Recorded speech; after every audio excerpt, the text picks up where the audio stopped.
Like, subscribe, and hit that notification button. All right, so let's get into episode 3 of The Real Housewives Ultimate Girls Trip, season 3.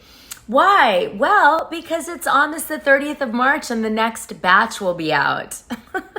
Now, I will try to jump right away on at least 2 of the episodes of the 3 that they'll drop that week or whatever. I always get lipstick. So you guys wanted me to do another story in the beginning of this YouTube about my adventures in Thailand. Here's a fun story. I was in Thailand for New Year's Eve in 2000 for the Millennium celebration. There was a huge beach party.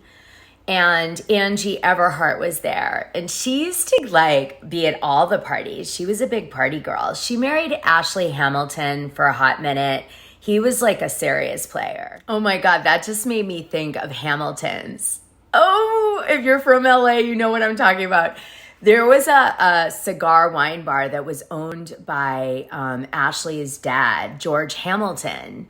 He was always good looking, no matter how old that man got. But anyway, it was such a cool vibe. And all the best looking young guys would go and they would dress up and pretend they were older and more sophisticated than they were. And we would go and wear dresses and flirt. You meet the best guys at that place. It was so fun. Anyway, I just had a flashback of Hamilton's, but okay, so I'm back to Thailand. Anyway, it was 2000 and it was New Year's and Angie Everhart was there. And oh my goodness, we had so much fun.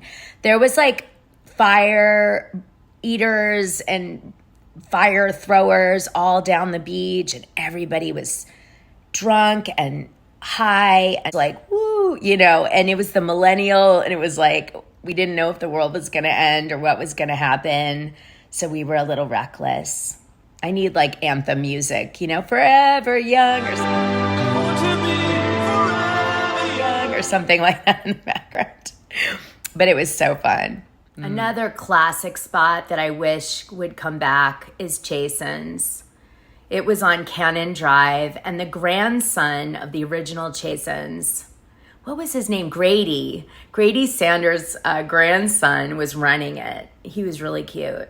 And they're from a long line. I think they're related to the Kentucky Fried Chicken family or something. The same Sanders, yeah.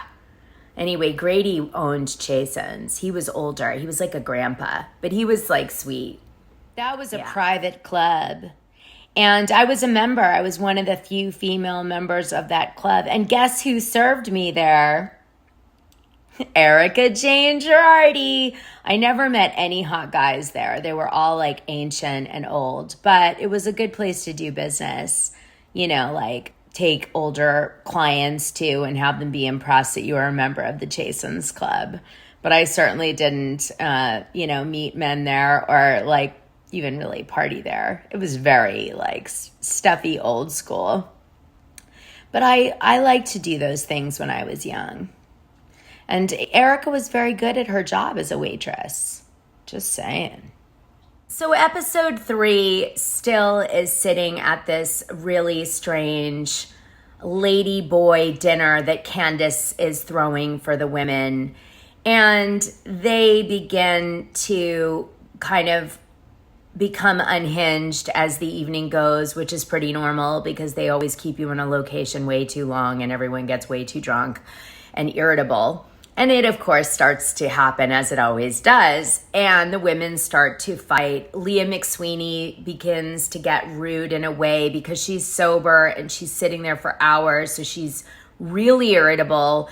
And she's like, this is so boring and I really need to do something because she's sober. So, I mean, you're just okay, we've talked about the same BS over and over again and I'm not feeling tipsy. I'm just bored. You need a lot more stimulus when you're sober, Lexi has been telling her story that, about her second husband leaving her for a man. And Leah's bored by it. Marisol jumps in and says, why don't you just stop being rude and listen to the story? It's a great story. Heather's like, it's a great story.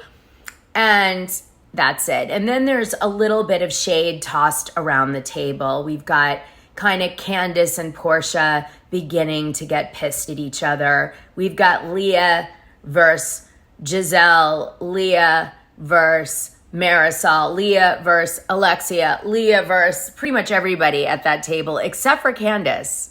And Portia and Gizelle are also bonding. They're connecting and getting along really well. Heather is just sort of being starstruck and supportive to all the housewives that are there because she's like, wow. And Whitney is pretending not to be starstruck, but really is. That dinner ends. Candiace comes out and does a performance of one of her songs, lip syncing. She wears a dress that makes her look like a loofah. This is a loofah. In fact, this, I think, is the dress she's wearing when she's performing. The women make fun of the dress, and so do I. And then she has her music cut out in the middle of the performance. She doesn't miss a beat, but it's really awkward because it's so obvious that she's lip syncing, and it's sort of like, why? Right? You know, I mean, why would you lip sync with like 9 women at a restaurant? I mean, even though you're on TV still, it seemed weird. It was sort of like, why, you know, a little too promotional in my opinion. But then the lady boys were dancing and the women were intimidated because the lady boys were dressed both as men and women, and both were pretty much better looking than all the housewives, every single one. And so the women were a little taken aback. Now, one of them fell down, and I felt so bad for that lady boy. Whoever produced that scene for Candiace really needs to like get fired. Such a disaster. Everybody sort of goes home. We see them all wake up in the morning. There's a really funny scene where Heather is sitting at the breakfast table all by herself, and she feels that she's been left behind by the other women. And she has a whole monologue that she says to herself. Let me play it for you. It's funny. How am I the only person at breakfast? And I know that 1, 2, 3 people have at least eaten. I'd like to thank everyone for inviting me to breakfast this morning. I've never felt more part of a group in my life. And that's the secret to a good girls trip, is unity of thought and mind and agenda. So thank you for this lovely breakfast, and I'm hoping for a continued day of bonding and friendship. Hello, world. Leah has an energy drink. She can't sleep all night. She's really feeling wrecked now. Candiace is putting on a brave face, but she's feeling a little bit homesick. And the other women are just doing their thing. Heather and Whitney's energy is sort of tense. Anyway, Alexia decides to bring a little bit of Miami to the women in Thailand, and she asked the butler to rent her a small yacht for them to take out for the day. It has a hot tub, a nice eating area, a living room, and a place for the women to sort of sit and congregate. It's raining in Thailand. Oh, it's raining. What a crappy day to have to go out on a yacht with a bunch of mean girls. The yacht's name is For Your Eyes Only. The women, you know, start out and they really go for Leah. They say to Leah, you don't want to be on the boat. You don't really want to be here at all. Meanwhile, Candiace is also feeling estranged for the women. She doesn't feel like she knows anyone there. She's got a little solace in Leah, but that's it. She wears this ginormous over-the-top hat. She calls it Janet. The hat's pretty funny. It was bigger than this hat, just saying.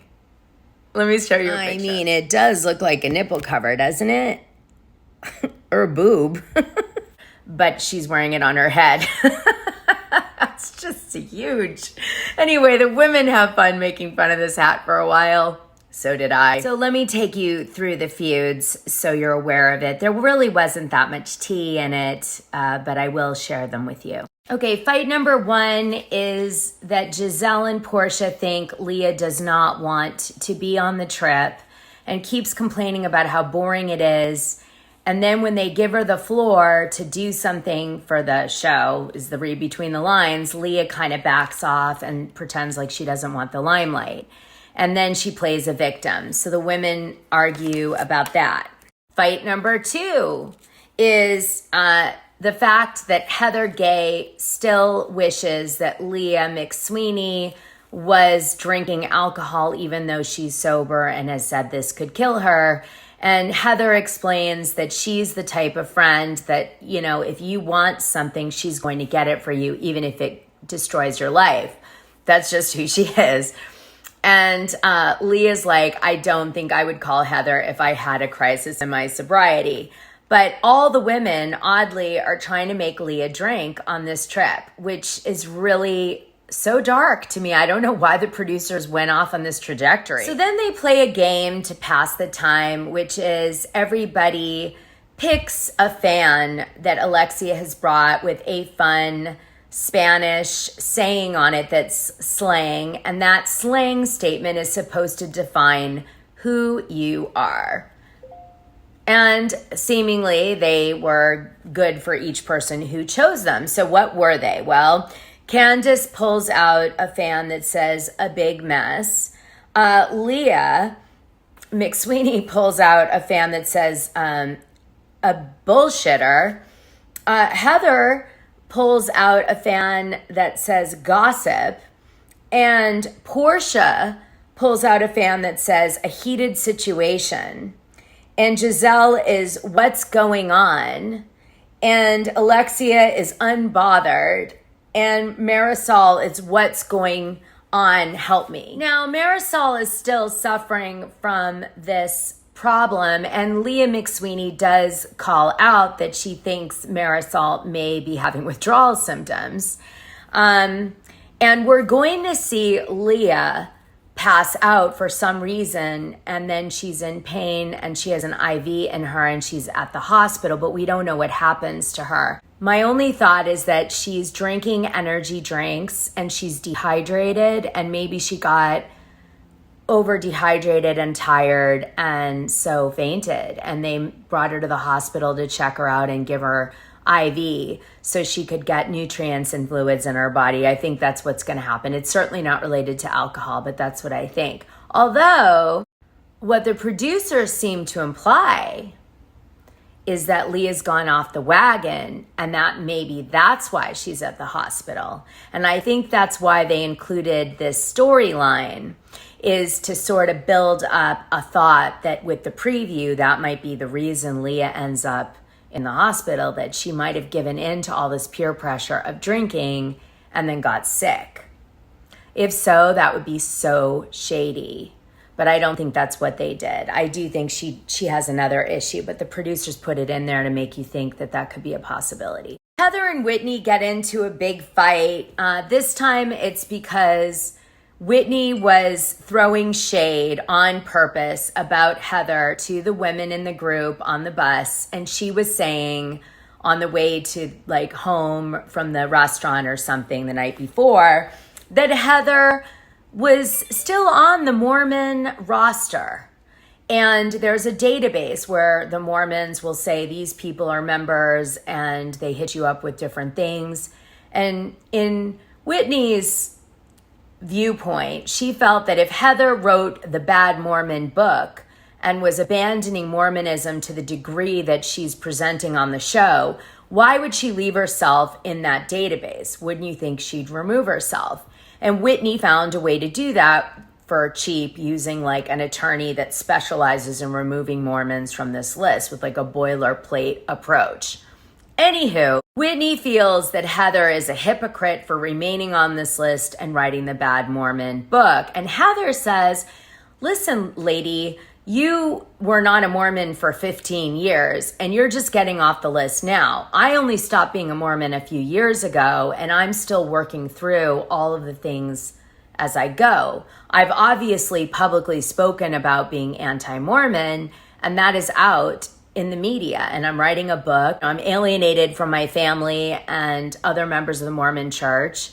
Isn't that enough for you? Why does this stupid database matter?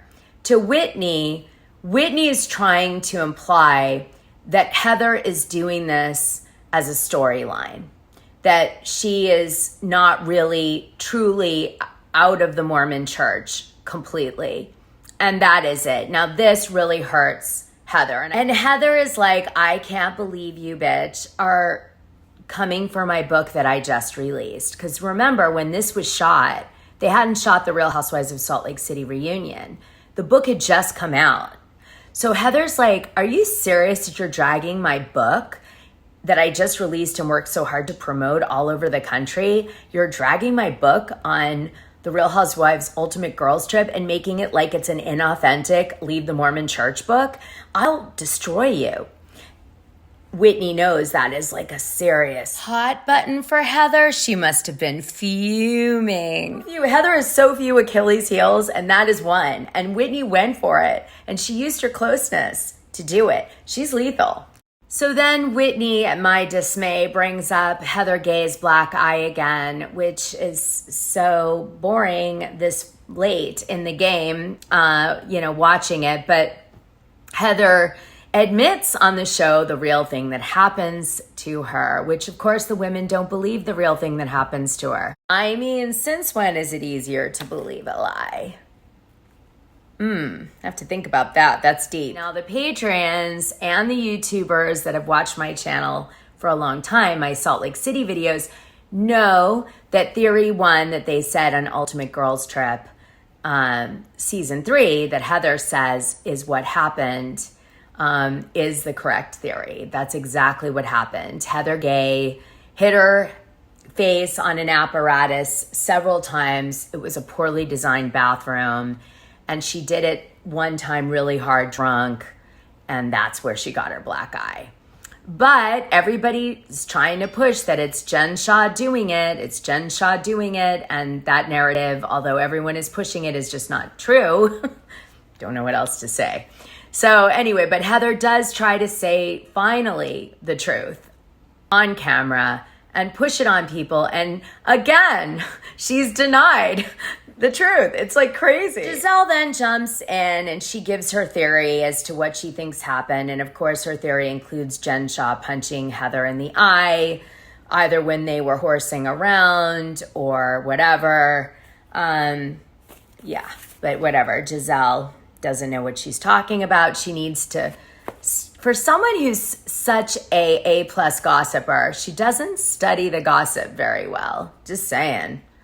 She needs to get in the Patreon. There's another scene where Heather's reading Portia's book, which was gifted to her in her gift basket. They always give like everybody, each other's products and stuff. So you could learn about your people and your Ultimate Girls Trip experience or whatever while you're there, maybe use some of it.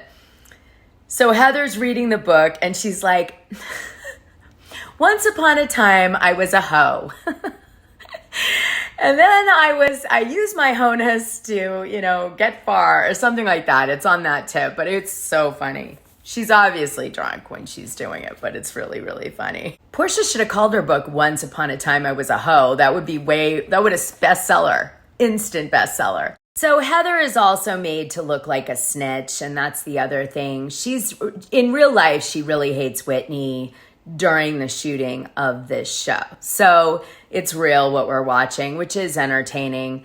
But I think a lot of the fans aren't that into Salt Lake City, and so they're not going to be getting they're probably not understanding the story that much. I'm not sure that they're jumping on board with this cousin fight. Candiace comes a little bit for Gizelle. She says she's homesick. She said Gizelle tried to plant a seed with the audience that, some sort of sexual harassment happened between her and Chris, and that wasn't true, and that was really shady. But she also doesn't seem to have the energy to want to hash it out on TV. I can tell, again, I'll say it in this video, that Candiace is dealing with home stuff while shooting the show.